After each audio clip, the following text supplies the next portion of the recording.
You're listening to the Tip In Maple Leafs podcast with your hosts, Chad and Dave.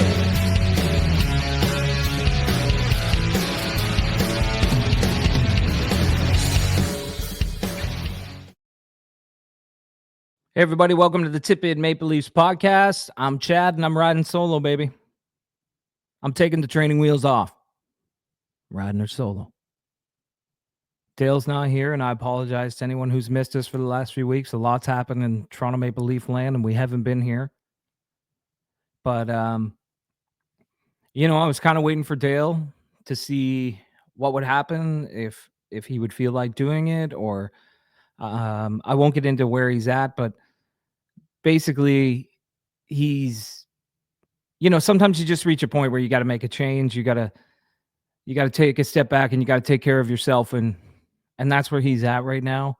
I haven't talked to him too much. He's just, he's going through some shit.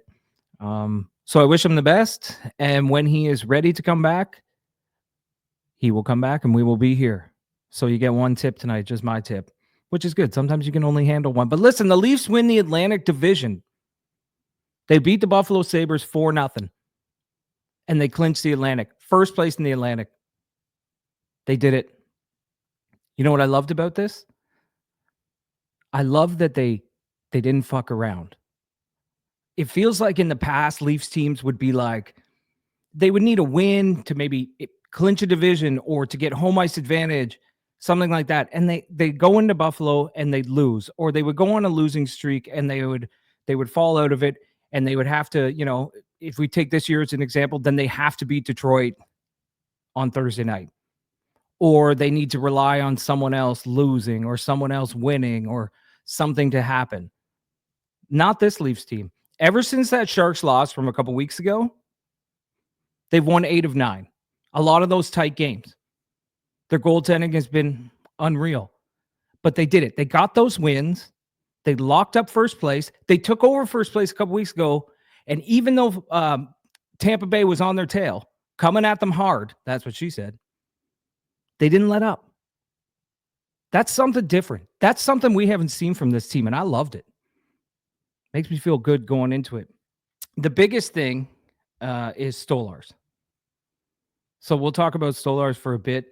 Listen, going into the playoffs, I don't know if there's a hotter goalie right now. He's 8-0 in his last 8 starts with a .950 save percentage and 3 shutouts. Let me say that again. He's 8-0 with a .950 save percentage and 3 shutouts.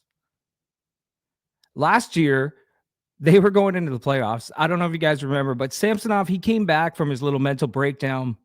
He was good. He was a little above average from the NHL goaltending. He fell a little bit. He dipped a little bit. And then he went into the playoffs kind of on a skid. Like, he was getting shelled a few games. Didn't look very good. None of us were comfortable with Samsonov. Stolarz is going in 8-0. 3 shutouts. .950 save percentage. And it's not just him, but it's the defense in front of him. I don't know. We don't have a Victor Hedman on this team. We don't have, that stud, but I think as a core, as a 6-man unit, they are just like, I don't know. They just seem to me so much more capable than they have in the past. So I'm just going to pull it up. So last year going into the playoffs, this episode, we're just going to talk about the Leafs. We'll get into the Battle of Ontario as we get closer to game 1. And then, of course, after every playoff game, we're going to break it down. But right now, I just want to look at the Leafs going into the playoffs and why I feel good about this team. But last year, this was the Leafs defense going in. So you had Morgan Riley, Lyubushkin, Jake McCabe, Timothy Liljegren, Joel Edmondson, remember that, TJ Brody, and Simone Benoit. Not bad. We were all comfortable with it. This year, you're going in with Ekman Larson, Jake McCabe, Morgan Riley, Chris Tanev, Simone Benoit, Brandon Carlo, and then you got Myers as like the extra guy. Maybe Hakanpää, who the hell knows what's up with that guy. But just as a core, I feel like this defense is better than it has been probably since this group has been together. What the defense that Tree Living has built, it just seems to be something that can work in the playoffs. That's what I think anyway. And I think that's partly the reason why Stolarz has been so good. And that's why the Leafs goaltending has looked good all year. Is that they've had defense in front of them that actually are capable of playing a system put in place by a coach who knows what the fuck he's doing. And when I say knows what he's doing, I just mean like Berube's style of coaching. If you go back and watch St. Louis, like just his whole career, he's been very focused on being comfortable in tight checking games. And the system that he puts in place is kind of like, we don't care if we get outshot. We're going to push it to the outside, but we're going to be hard on the pucks. We're going to stop cycles. We're going to block shots. We're going to make it easier for our goalies. This group, this defensive group that he has in front of him has bought in. And I think going into the playoffs, I have never felt more comfortable with a defensive group. And like I said, there's no stud. There's no Victor Hedman. There's no number one standout guy. It is just 1 through 6. I'm comfortable with. If anything, Morgan Riley scares me the most.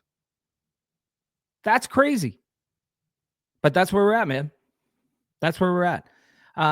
Anyway, if Stolarz does stumble for whatever reason, we got Joseph Woll. And I don't know how you guys feel about it. Leave a comment below. Tell me what makes you feel comfortable about this team going in. Maybe you think I'm crazy. Maybe you think this defense sucks and they're going to get shelled. I know a lot of people are putting the Stolarz doesn't have a lot of playoff experience. Who gives a shit? It wouldn't be the first time a goalie with no playoff experience went on a playoff run or won a cup. It can happen. I'm not worried about that. What I am positive about is his play going in. And even if he stumbles, Joseph Woll had 25 wins this year. He had a .909 save percentage. Like, he's an above average goalie in the NHL. And last year, I've been saying this all along on the podcast. If you put Joseph Woll in the net in game 1, they beat the Boston Bruins. Every single game that Samsonov played in that series, he let in a soft goal, including game 7 when they were up 1-0. The floater from the boards, beats in blocker side. That's it. Season over. Anyway, my point is that if you have to go to Joseph Woll, it's okay. Like, it's not like we're putting all our eggs in the basket that Stolarz has to play like he's been playing the entire season. And especially the last 8 games. Like, he's just been a man on a mission the last 8 games. Some of the saves he's making, holy shit, give me a boner. Unbelievable. But if you have to put Joseph Woll in, it's okay. It's okay. We okay, baby. Everything gonna be all right. Because like I said, last year you took the Boston Bruins to 7 games, and your goaltending was brutal. Like, Samsonov wasn't good. Jeremy Swayman outplayed him. The Leafs, I don't know. Like, they played good, but we're going to get into the forwards this year versus last year. But I just felt like the goaltending last year is kind of what broke the camel's back. That and the injuries and the not playing of Matthews and Nylander. But we'll get into that. Well, let's just talk about it now. So the forwards, we're going into the playoffs now. The forwards are healthy. They're all rolling. The core guys look great. Marner's having a season. He gets his 100 points last night in Buffalo. Matthews, yeah, he's not like on the 70-goal pace that he was last year. He looks pretty damn good. He looks pretty damn good going into the playoffs. He looks better than he did 3 months ago, but he gets his 400th goal last night. Congratulations to both of you. It's great. Enjoy it. But let's be honest here, boys. If you don't beat the Ottawa Senators in round 1, no one is going to give a shit about your 100 points and your 400 goals. It just won't happen. John Tavares has looked unbelievable. Maybe every year we should have like a Four Nations face-off break just for JT. Like we should just take 10 days, put him on a plane, send him down to Mexico or the Bahamas or wherever, let him sit on a beach, because my God, when this guy comes back, he is a machine. A goddamn machine. And Nylander, career year. Career year. And let's not forget, last year, going into the playoffs, he had the migraines. Couldn't play. We didn't even have William Nylander to start the series. And even when he came back, I mean, he was good, but it took him a little bit to get into it. Matthews, leg cramp, couldn't play, or whatever the hell it was, stomach ache, food poisoning, shits. I don't know, couldn't play. Not this year. Not this year. Healthy going in. And you know what's also good is you locked up the division. So last year, you were kind of playing out the schedule because you knew where you were going to be. But this year, you've locked the division. That game tomorrow night against Detroit, don't do anything. Just stay healthy. That's all you got to do. There's no reason to do anything. But yeah, that's my point. Like moving forward, going into the playoffs, your forwards look healthy and they look ready. And last year, they were either injured or they didn't look ready. Mitch Marner, he was healthy and ready to go for last year's playoffs. The difference about this year, number one, contract year. We all know how people play in their contract years. They get her going. They want the money. Show me the money. Tom Cruise, Jerry Maguire. Great movie. Cuba Gooding Jr., Renee Zellweger. Think it's on Netflix. Watch it. Contract year, Marner, he's going to have a hell of a series. But not only that, I think the Four Nations face-off was so good for Mitch. Just so good. He scored the overtime winner against Sweden. We all have seen it a million times. But the pass to McDavid, the puck around the boards, bops it off his skate to his stick, slides it to McDavid. Canada beats the USA. And at that time, the tension, it's still high between Canada and America, but at that time, the tension between Canada and the States, like that win was more than just a Four Nations face-off win. That win meant something huge to this country. Like, it was like a weight had been lifted off our shoulders. The whole country was watching and wanted that win so goddamn bad. And Mitch was right there. He was right there when they won it. The primary assist went to Mitch. Different Mitch Marner going into the playoffs this year. Different Mitch Marner going into the playoffs this year. So, yeah, they're healthy. They look better, the forwards. And I wanted to touch on, you might see some cuts if you're watching this and the editing, and don't worry about that. It's my first time riding solo. So sometimes I have to pause to take a piss or drink some water or do something like that. A couple things I want to talk about. This won't be a super long podcast. I'm going to try to get guests.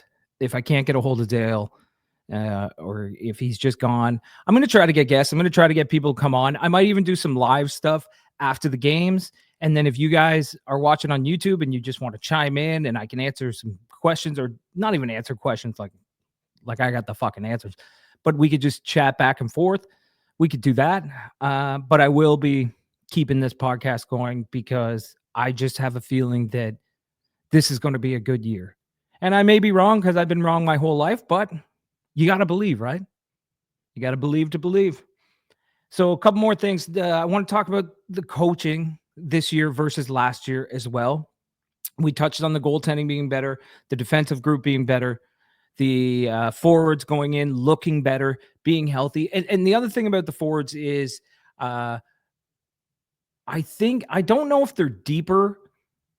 Like if you look back at last year's roster, they had a couple more things. Like it's not that different this year, but I think it's more well-rounded. Like it has more of a cast of characters who know their role, which I don't think you really had last year.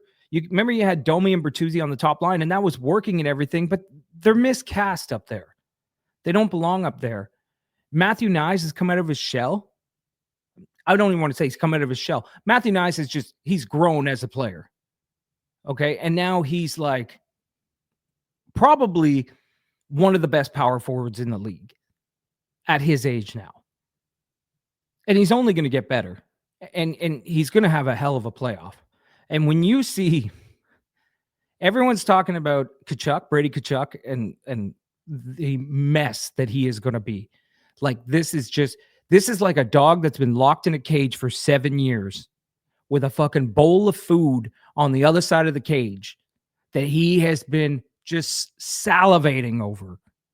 And now you're just opening the cage and being like, here you go. I mean, the over-under on if he kills someone in the first 2 games, he is going to be so amped up. But my point is that Matthew Nyes, no one's talking about him, but look out. Look out. Because I think he's going to bring a little bit of that. Not near what Brady Tkachuk's going to bring, but he's going to bring a little bit of that. And Toronto's desperately needed that for years. But getting to the coaching, last year was Sheldon Keefe. It was his last year with the Leafs before he got canned. Went on to New Jersey. If we did 1v8, the Leafs would be playing New Jersey this year. But anyway, I felt like last year, like Sheldon Keefe, he coached a pretty good series. And we haven't seen Berube coach in the playoffs with the Leafs. But what I will say is what Berube's done this year, I found it a little boring. And I judged it a lot on this podcast. And I even maybe criticized him from time to time on some of his decisions. Still do. Talking about Domi on the second line and Holmberg playing as much as he does. But anyway, the thing that's different is that Keefe coached the team. He coached the team last year. Like they played a puck possession game. They were a high scoring team. Like I think last year they had like over 300 goals for. This year they're at like 260 or 263. And they gave up like over 260 goals last year. They've only given up like 226 this year. But it's the tight games. Since the beginning of the year, it's like Berube just wanted to win every game 3-2. He wanted to get it. So, and now you're kind of seeing it develop. You're kind of seeing what he was picturing the whole time. Like when we were watching the games in November, I'm like, Jesus Christ, let's just run and gun. Like, let's bring up the score here. Now you're kind of seeing the whole recipe, like what's coming out of the oven, what he's been baking all year. He wanted it to be that when you get into a nothing game in the playoffs, that it doesn't matter. Don't lose your cool.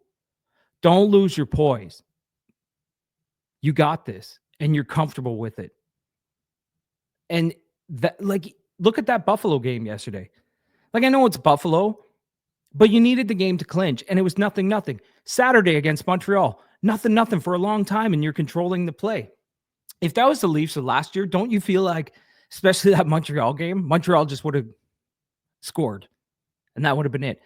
But this team's different. They just stick to it. And they pulled off so many. Like, I don't have the number in front of me, but how many 1 or 2 goal games or low scoring, tight checking games did this team come out on top this year compared to any time under Sheldon Keefe? It's got to be way more. It feels like it's way more. And that's the difference, I think. I think Berube, I think that was his plan all along. I think he just came into the year and said, hey, boys, low scoring, babe. I don't care. I don't care if you get 70 goals. I don't care if you get 100 points. You're going to stick to the system. You're going to learn how to play it. You're going to learn it in October. You're going to play the same way in January. You're going to play the same way in February. And then come playoffs, going to be second nature. It's going to be engraved in your brain. That's what we're going into the playoffs with. So let me just recap everything. They won the Atlantic Division. They sealed it up, playing outstanding into the stretch, leading into the playoffs. They never let it slip, which other Leaf teams probably would. I mean, on the weekend, the back-to-back games, the game against Montreal, and then having to play 5 p.m. against Carolina, raise your hand if you picked the Leafs to win that 5 o'clock Carolina game. Also, raise your hand if you spent the time watching Rory McIlroy win the Masters. That's right. But if in the past, I feel like those Leafs team, they would have lost that Carolina game. They would have just mailed it in. But the way this team plays, even when your tank is on empty, you find a way to just push through. You find a way to grind it out. They had like one shot in the first period in that Carolina game, but they grinded it out and they won. Stolarz, 8-0, 950 save percentage, 3 shutouts going into the playoffs all season. This guy's been a beast. It blows my mind that more people or more teams were knocking on this guy's door in the offseason. But I'm happy he's a Maple Leaf. And Joseph Wall in the backup role is pretty good. It's pretty good. You remember the movie Lethal Weapon? You had Mel Gibson, but then you had Danny Glover. Okay? And let's not forget that. Yeah, you had Mel Gibson. Great hair. Looked like an 80s TV mom, smoking his cigarettes, tight jeans. Then you had Danny Glover. That's Stolarz and Wall. That's terrible, terrible analogy, but go with it. The decor, better going into the playoffs. The decor, better than last year. 6-man unit, playing like a 6-man unit, playing great. Tanev, I forgot to talk about him, but we all know what he does. If they did a montage of Tanev this season to show all his highlights, like it would just be breaking cycles and blocking shots. That's all it would do. He's a coach's wet dream. Unbelievable. But the Diaz core looks so much better this year. The forwards, healthy, rolling, ready to go. Coaching, in my mind, ready to go and better than last year. Like more playoff ready this year. Anyway, if you disagree with me, if you agree with me, whatever it is, you can leave it in the comments below on YouTube. And yeah, just let me know. Let me know if you think we got a chance. And I'm gonna do an episode where I compare the whole Battle of Ontario, Leafs versus Ottawa. Today, I just wanted to talk about, because we still got one game left, I just wanted to talk about the differences between this year and last year and why this team should feel different. Why to me it feels different. Like my gut feeling. Last year, I didn't feel comfortable playing the Bruins. And that's the other thing. We don't have to play Boston or Florida or Tampa in the first round. We get the Ottawa Senators. And Ottawa Senators are a good team. But you can't sit here and tell me that you wouldn't have picked Ottawa over Tampa, over Florida, over Boston. Not this year's Boston Bruins, but you know what I mean. You would have. Everybody would have. And that's not to say that it's going to be a 4-0 sweep. Ottawa could easily win this series. They're a hell of a team with good goaltending. And I think Travis Green's a hell of a coach. And that's crazy that Travis Green is coaching in the Battle of Ontario for Ottawa. That blows my 20-year-old mind from all those series early on in 2000s. But anyway, my gut feeling is it's just different. Feels different this year. Last year, I was worried about Boston. I was, even the year we beat Tampa Bay, I mean, how many of those games we won a lot of games in overtime. It really could have went either way, but I guess you could say that about a lot of series that the Leafs lost, even last year against the Bruins. But then you got your ass kicked by the Florida Panthers.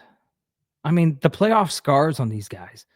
You go back and you lose to the Panthers, the Canadian series in the North Division.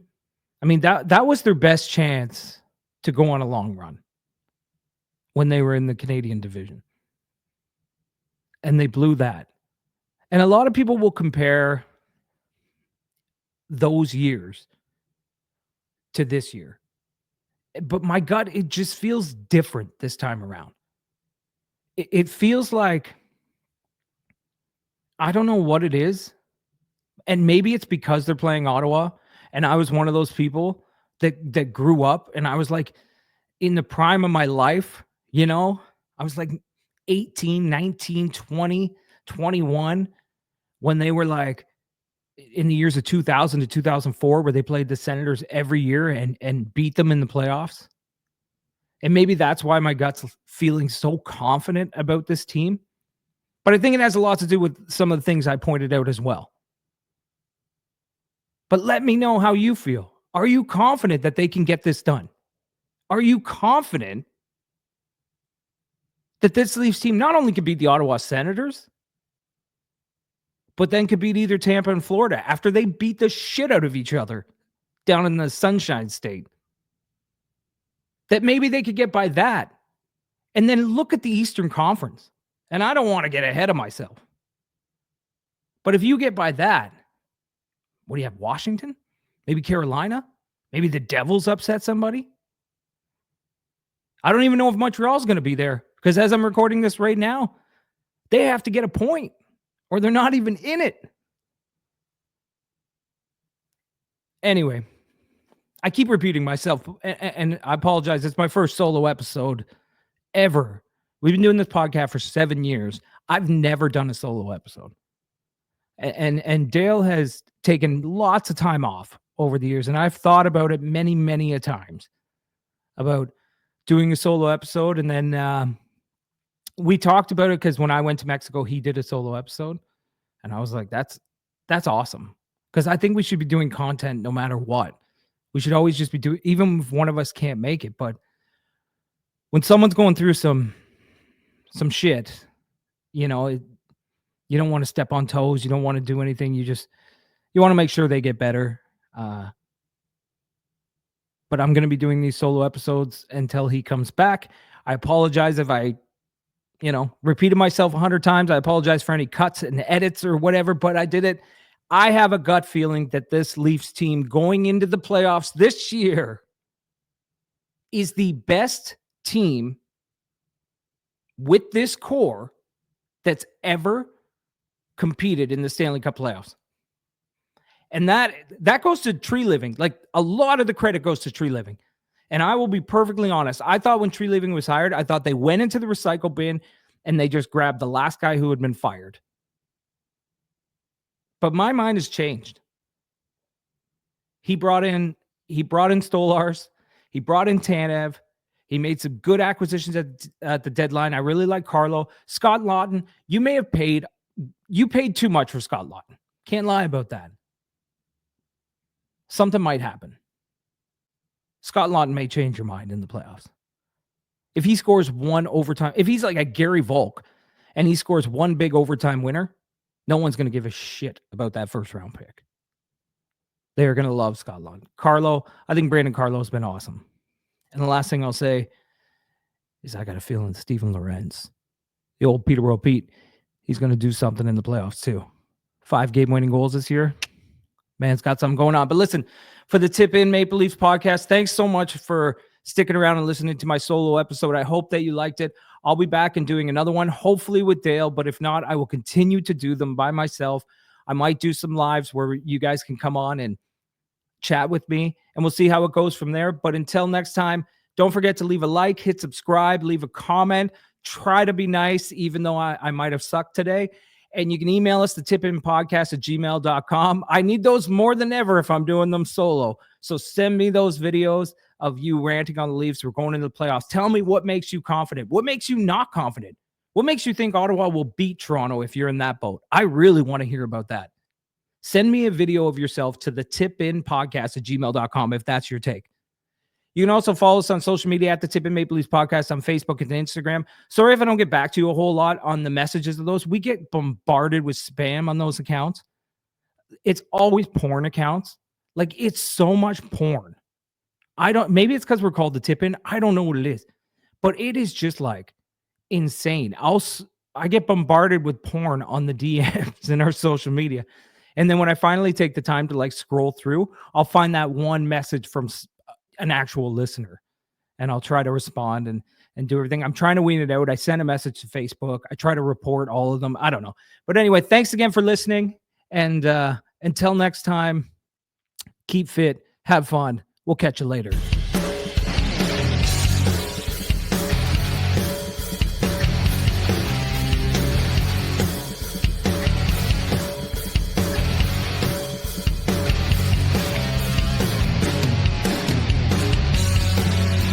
You're listening to the Tip In Maple Leafs Podcast with your hosts, Chad and Dave.